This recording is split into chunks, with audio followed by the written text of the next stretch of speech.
I'm Graham. And I'm Corinne. And we are too talented. So in this episode, we'll be talking about LinkedIn profile. So this isn't just for job seekers. This is for hiring managers and really anyone who uses LinkedIn. How many people use LinkedIn, Graham? God, I don't know. More than Is it 1 billion? I think it might be 1 billion. Oh my Lord. Okay. I think I will have to fact check, but it's huge. That's huge. It is probably the most commonly used at this point job board, place where you connect with professionals, friends. I mean, it's certainly sort of social media. We'll call it it's like the OG social media. It's like the professional social media. Yeah. So 1.2 billion. 1.2 billion. That's amazing. So, I mean, as a professional, having a LinkedIn profile, in my opinion, is pretty important. There are people who kind of shun LinkedIn, don't want to use it. Yes, you will get, reached out to for a variety of different things. Sometimes there are a few scams. I actually got a scammy email today or in mail, which is amazing that someone would spend $3 to try to scam, but that's what they did. But I think it's really important to have it. And there are some ways to really enhance your LinkedIn profile. I think it's going to be different than your resume. I think you have the ability to show off more of your personality over it. Especially with the picture and the headline and everything else that we'll cover. So that's what we'll be talking about today. And you're like with your posts and stuff too, and what you share and like, and what you don't share and like. Yeah. Because there's some interesting things within LinkedIn. Like, I bet a lot of people don't know, but if you like a post, it shows up on your own feed. Yes, forever.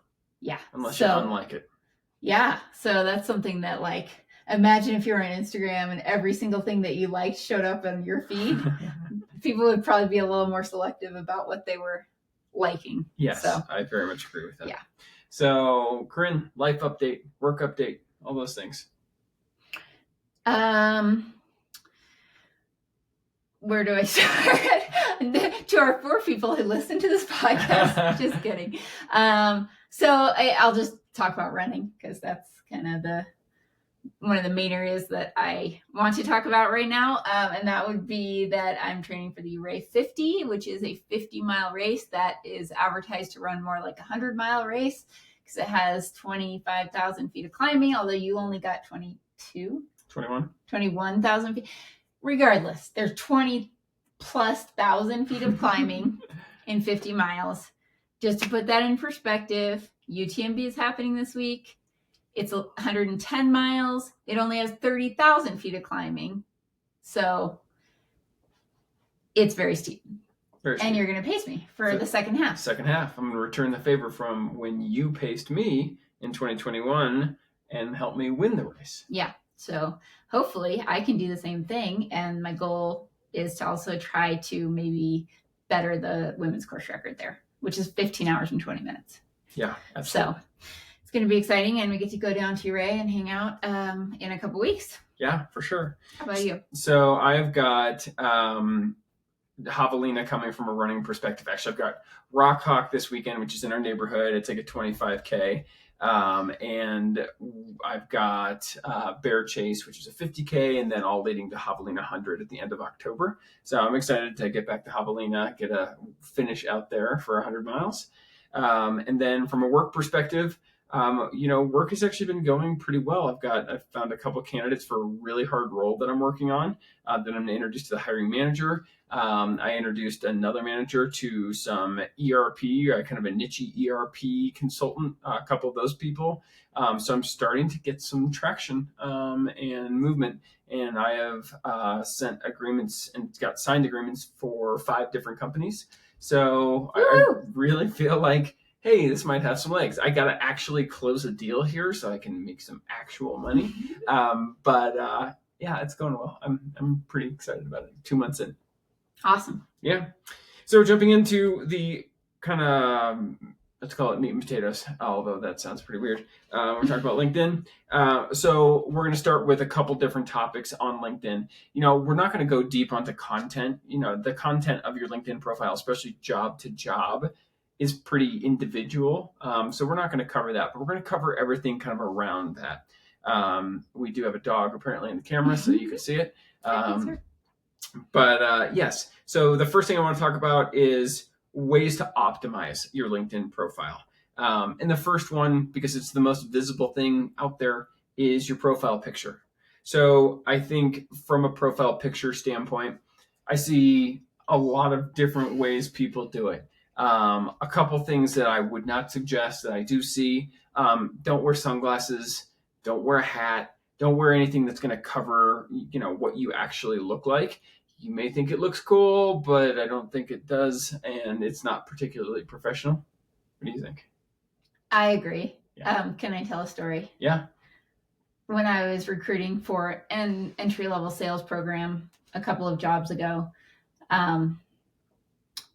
we were hiring so many people. We were hiring like 20 to 25 entry-level folks each every 3 months or something. So they would go through this program, and it kept growing because it was very successful. So we had a lot of candidates that we're interviewing, and a lot of candidates to keep track of.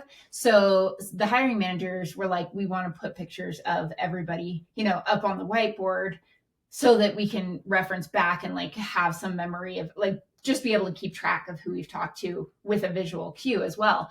So I had to like print out all of the pictures from LinkedIn. And there was this one guy who, kid you not, had like a gerbil or hamster on his shoulder in his profile picture on LinkedIn. And it was, it cursed him for the whole thing, because he was just the guy with the gerbil on his shoulder. And needless to say, I don't think that he got hired, but like, just don't do anything like that could be, a detriment for your opportunity. I agree with that. So I think I would typically tell people to dress maybe a step above how you would normally day-to-day dress.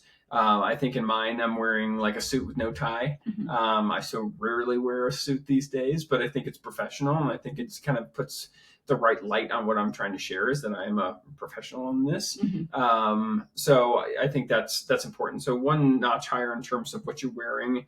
I think just a headshot Mm-hmm. is a good idea, as exactly. opposed to like your entire body, or there are different things. So maybe if you're an outdoor endurance athlete, get paid to do that, maybe you on top of a mountain makes sense. Mm-hmm. But if you're a recruiter or a marketing person or a software developer, probably want to do something not like that. Yeah, like chest up.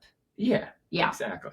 Headshot. You think about if you're a model and you needed a headshot, it's like people need to be able to see what you look like, what your face looks like.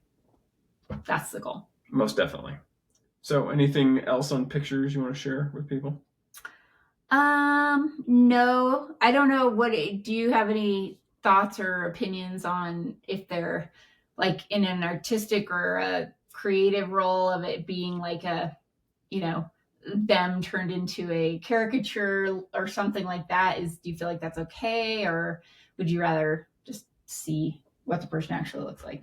Yeah, I think if in a creative role, or if you're in UX or marketing or something like that, and you want to do something creative in your LinkedIn profile, if it's memorable and yet still professional, sure. Mm-hmm. I think it's fine.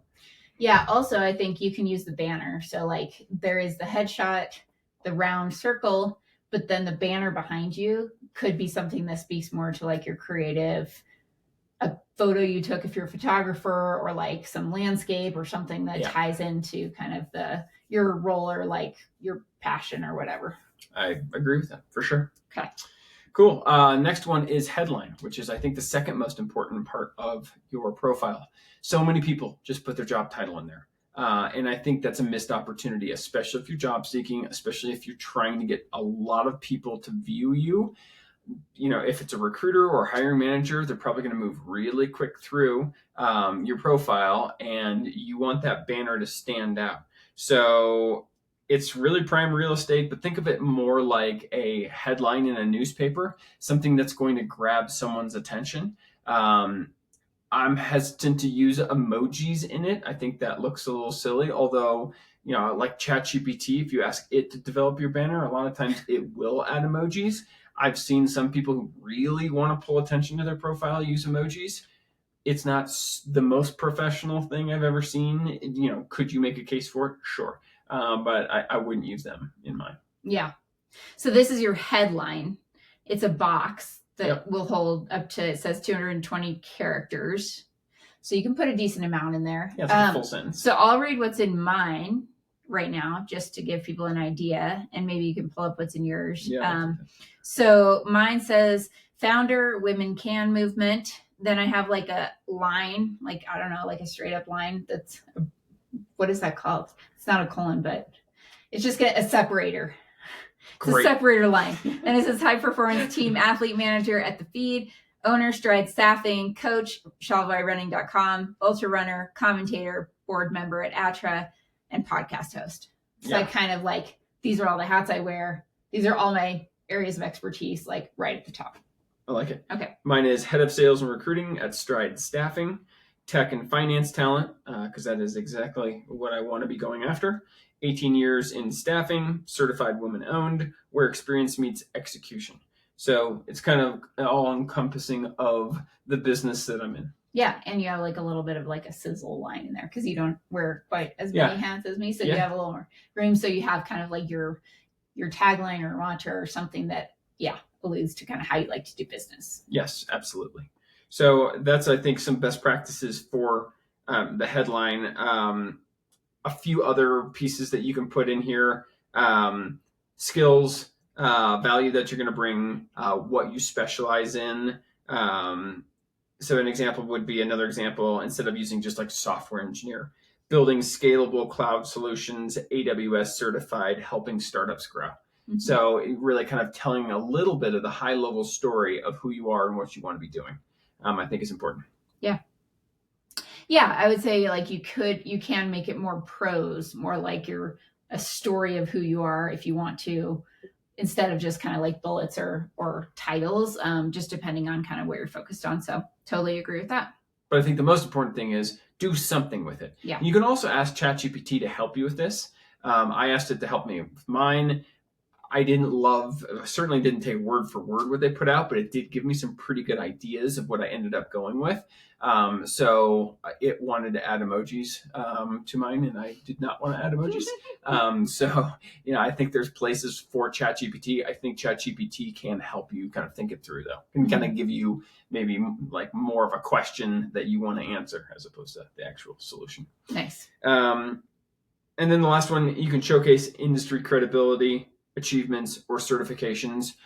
We will talk about this at the end during my hot take, but putting that you're an X, whatever, Google, Netflix, I don't love that, and I'll talk about why at the end. I literally just found someone who's like former Strava. Right. It's like, okay, but anyway, so those are different sections. So there's the headline section. Yep. And then there's the about section, right? Yes, exactly. So in the about section, it's basically an expansion of your headline. So you can kind of tell your full story there. You can write a book. I wouldn't suggest writing 5 paragraphs or anything, but you could. Mm-hmm. I think a couple of really important things to put in here. This is where you want to put hard skills. Mm-hmm. So if you're a Java developer, putting Java in there, putting Spring Boot, if you use that, putting Spring Framework. If you are in digital marketing, putting Salesforce Marketing Cloud. If you're a UX designer, putting Figma. If you are in sales, put in that you won President's Club. Those are the places that you want kind of searchable items to stand out. So I think that's a really important part of putting in about your about section. And then more industry credibility. How many years do you have in your industry, in your field, in your sector? Achievements, and then certifications. You can put your certifications in here. There's another place for certifications to really call out like the specifics. But if you're a CCNA, Cisco Certified Network Administrator. There you go, man. Still it's coming back. Coming back. Place a lot of people with CCNAs. But if you have something like that, this is a good place for that as well. You can also put something like a CCNA or a CIA or CPA or any C's certified something. That can go in your headline section as well. Nice. Next is the skills section. This kind of goes to the bottom. Yeah, this is an interesting one. I'm kind of curious your take on it because I know, I don't know, this was probably a few years ago that I never put a lot of weight into the skills section, but at the same time, it is a searchable, keyword kind of area that you can utilize to your advantage. I just don't know how much like actual credibility, because it's all self-selected. Right, it is for sure. So what I think a bit about it like is, even if you have, let's say you're a software developer and you had COBOL 10 years ago, put it in there. As a recruiter, I am doing a keyword search using LinkedIn Recruiter, and maybe I put COBOL in there, and maybe I'm okay with someone not having it real recently because COBOL's old. So it coming up on there, I think, it doesn't hurt you, that's for sure. I do think it's, sometimes I'll find people who have done like 20 or 30. Like that's a ton to go through to try to find something. So I'd keep it 5 to 10, really relevant. There might be a 5 max limit on it right now. Is there? I think they've changed this. It says Okay. I've reached my 5 skill maximum. Oh, okay. Well, good. Well, so only do 5. So, because it sounds like that's the max. Once again, this doesn't carry a huge amount of weight, but it does increase your searchability. So let's say you're a Java developer, you put Java in the summary, you've got Java in like the main part of your LinkedIn profile from job to job. And then you also put at the bottom, you're going to come up from a relevancy search, which means you're going to be higher in the pile than someone who you put Java on their LinkedIn profile once. Yeah. Credentials and certifications. So at the bottom of near skills is where you can put your certification, credentials, whatever. Licenses. Mm-hmm. You can also do inventions. You can do patents, anything like that. I think is really, really important. And it gives you the ability to put in like, when did you receive this certification? When did you get this patent? You can put a lot of detail in, which I think adds to your credibility. So I definitely recommend really filling that section out to the best of your ability if you have certifications, patents, anything like that. Totally. Yeah. And like you said, you can even add them in the top as well. Like people put their name and then their comma, like if they're Esquire or like whatever, kind of like you're in your right next to your name. Yeah, if you're an Esquire, if you're a lawyer, what do you want from me? CPA, like right in your name, very important. Yeah. That's a critical thing. So if you're a doctor of, like a PhD, I don't know. I mean, maybe you say I went to 7 extra years of school to get this doctorate. I'm putting in my title. Sure. But I don't know that I would in most circumstances unless you're a medical doctor. Okay. All the doctors listening to this are going to go, what? They want to put that PhD. So next we're going to move into best practices for kind of LinkedIn visibility. And I think the first is just simply growing your network. And you can do this in a lot of different ways. Anybody you've worked with in the past, currently, anybody you're friends with, anybody who's a family member, as long as it's a family member who's not, weird. Anybody who's I would send an invite to. You can also send invites to people that maybe are in your field that you don't know that well, but you're maybe that works for a competitor, of them, that type of thing. I think is fine. Vendors that call on you, I think is another good place. Salespeople tend to have really big networks, so if you find someone who who has a big network, it would be good, and that would help you grow yours more quickly. Yeah. And one of the reasons for that not only is to like have those connections and be able to directly message those people, but it's also like, to your point here, is more you have expanded reach. Yep. So anyone who is following you or connected to you will see the things that you post about. For sure. I think going to the direct messaging thing, that ability is important for a couple of reasons. One, if you're job seeking, your first connections, you can send a full paragraphed note to that says, hey, I'm looking for a new job. Would you be open to talking? Something like that. Or if you're a hiring manager and you're recruiting for a role and you don't have like a LinkedIn recruiter license or any way to message candidates you're not first connected to, you can be sending everyone as a first connection, hey, I'm hiring. Do you know anybody who's in this space? And I think that's really powerful. I also think a larger network gives you more reach. So let's say you put out there that you're hiring for a specific job. People are going to like it and comment. The more people you have in your network, the more opportunity there is going to be for those likes and comments. And it can go viral if you have a big network and you put something out there that gets a lot of attention. A ton of people get to see it, and then maybe you get direct messages from people, or they post on there saying, "Hey, I'm very interested. Let's chat." Yeah. I've seen a lot of people post that they're looking for a new job, and I mean, when I left my company and opened Strides, I think that was the most liked post I've ever put on LinkedIn, and just simply because people want to engage with something that's interesting. Yeah. And on the flip side, hiring managers, like, I think there's no harm in addition to working with your internal recruiting team or your agency of announcing that you're hiring that role. It shows that you're engaged and kind of part of the process. Yep. And you're kind of saying, like, I am the hiring manager for this job. Do you want to work with me? Because I have this opening. And then, like, to your point, people can refer and they could tag other people that they think are a good fit. And it can just kind of like expand into this network effect, hence networking. And yeah, could lead to like you getting some really good candidates. For sure. And I know we're moving quickly here. We just have a lot to cover and we don't want to take tons of time. But next is the open to work feature, which I know I've talked to a number of candidates who are, let's say, working for a company that are nervous about showing that they're open to work. So there's two ways to do it. One is the banner that goes around your picture that says open to work. I'm kind of squeamish on that. Probably don't want to do that unless you are actually out of work. Yes, for sure that. But even that, like, you can just as easily, there's a button. It's right. It's like very, very top of the page, and it just says open to. It's a blue button, and you just click it, and it'll say open to hiring, open to work, all these different things.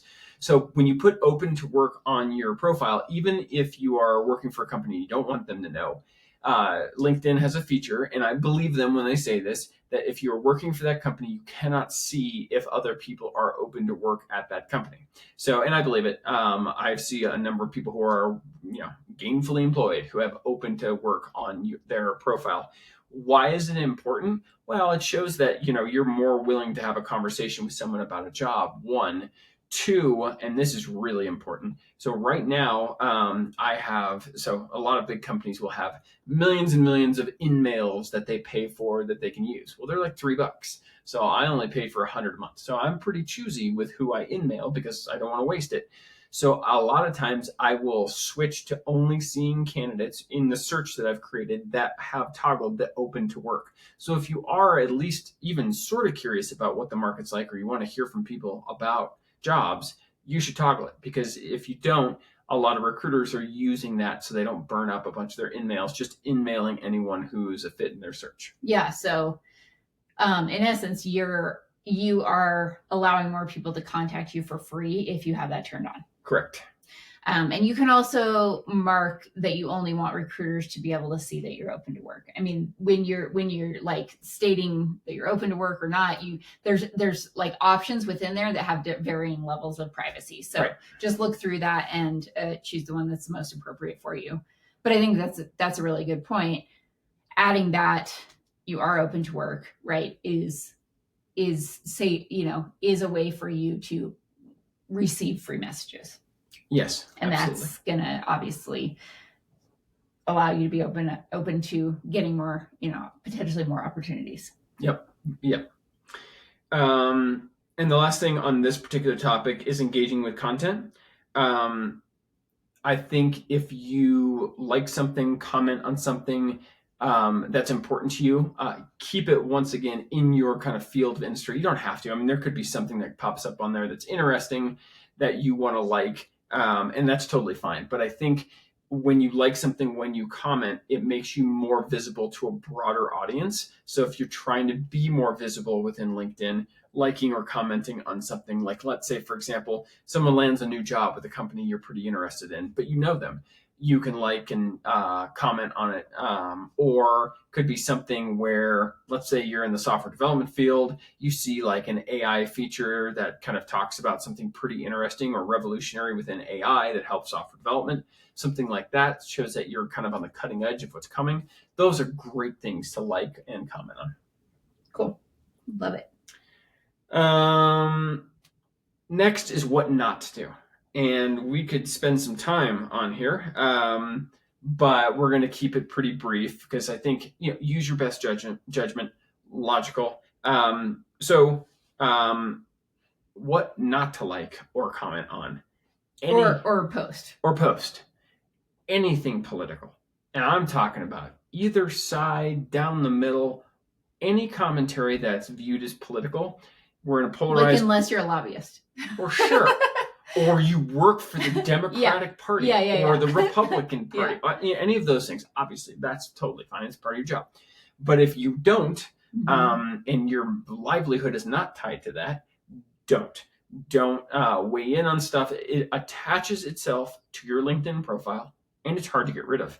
And I think the worst one I ever had is I had a candidate who was perfect for a job, but interviewed really well, first round, second round, interviewed really well. And then it wasn't the hiring manager that found it. It was somebody else. Oh, it was like part of the interview panel that was doing a third interview, found that they had liked kind of a pretty terrible, kind of politically motivated post, and they were out instantly. I mean, there was no conversation, no nothing. They were instantly out. And because it follows you, it stays on your profile if you like something. You just have to like it.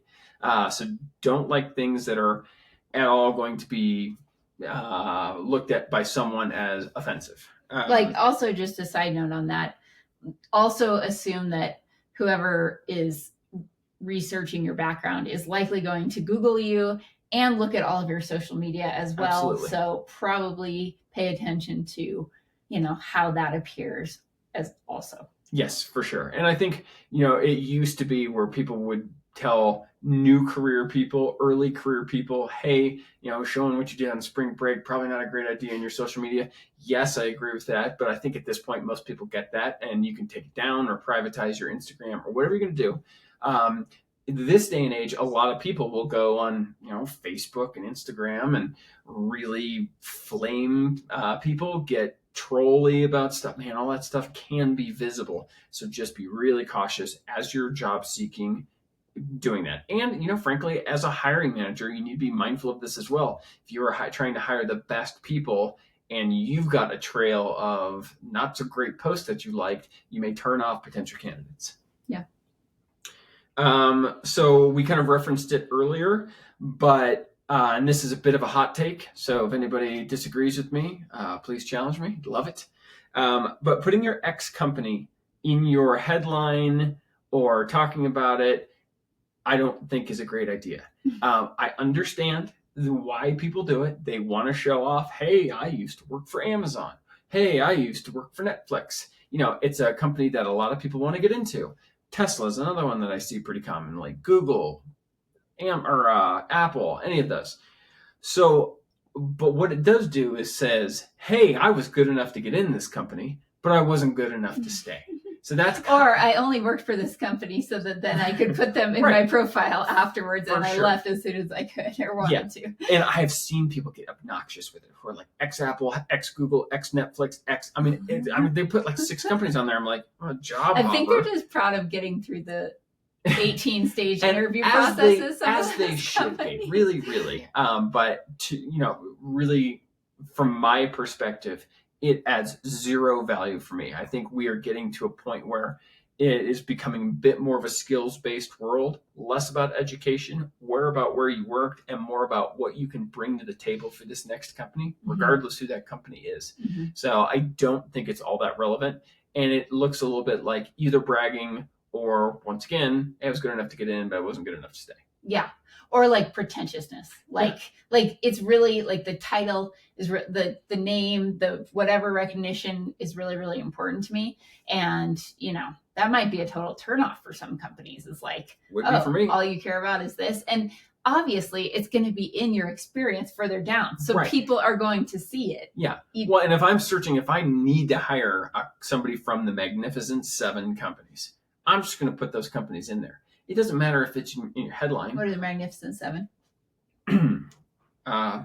We'll Google it afterwards. Amazon, Google. Tesla, I think, is still in there. Apple. NVIDIA. NVIDIA? NVIDIA?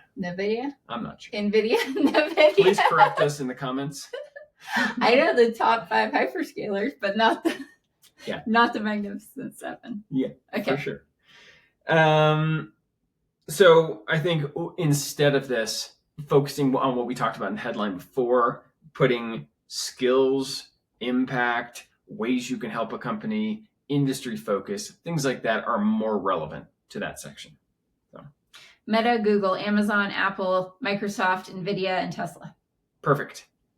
So I will Google those. I don't need to see them X in your headline. Yeah. Cool. So that is kind of a quick rundown of LinkedIn profiles. There are definitely areas that we missed. If you have more questions, we're going to post this. Obviously, feel free to comment. We can answer those questions as you've got them. I'm going to post this. I've been posting shorts on YouTube. You're welcome to comment there. Spotify, send me an email, however you want to do it. Totally great. And I'm even posting on LinkedIn just to kind of go full circle with this whole conversation. Perfect. Yeah, full circle. Also, just check your settings in your LinkedIn profile, kind of just review all of that. There's data, privacy, visibility stuff in there. Maybe just go through that, periodically and just make sure all those settings are as you kind of want them to be, because there's just some things in there that you might want to adjust every now and then. There's a lot of different options for things. So, yeah. And, there are some people who want to connect more than just professionally on LinkedIn. Maybe someone who you have a common interest. Like I went through a period where I connected with a bunch of endurance athletes and ultra runners because we ran ultras. Mm-hmm. And I thought, there might be someone in here who I should connect with from a business perspective as well. Mm-hmm. I have heard there are people who kind of use it as a little bit of a dating app. So be thinking about how you want to show up on here. If you do not want to use it as a dating app or do not want to connect with people on a non-professional level, just make sure your profile kind of references that. Your privacy settings are set in such a way. Like, for example, you can set it up, and I've got this, where no one can actually dig into my first connections. If you leave your connections open, anybody can get into them. Mm-hmm. I close mine just because they're mine, and I don't want other people to see everything. And two, I don't want competitors to see who I'm connected with. And one other thing is when I look at someone's profile, it will not show up as me. I looked at their profile. It just says someone in the staffing industry looked at their profile. You can set how you show up to other people. Exactly. Yeah. So if you don't want people to know it was you kind of snooping on the profile, like you're looking up an ex-girlfriend or something, you can set that up so it doesn't get back to you. Yeah. Awesome. Well, we'll wrap it up, but comment questions. Our Patreon, the Too Talented Podcast, is up. If you want to join, it's $10 a month. We have a bunch of different things on here. I'm going to create a checklist for best practices on LinkedIn, along with all the other things like interview prep and all those things that are on there now. And we are posting on YouTube, Spotify, on Apple, so you can find us wherever you look for podcasts. Yeah, let us know what else you want to hear about. Give us a rating and or review, and appreciate you listening. Thanks so much.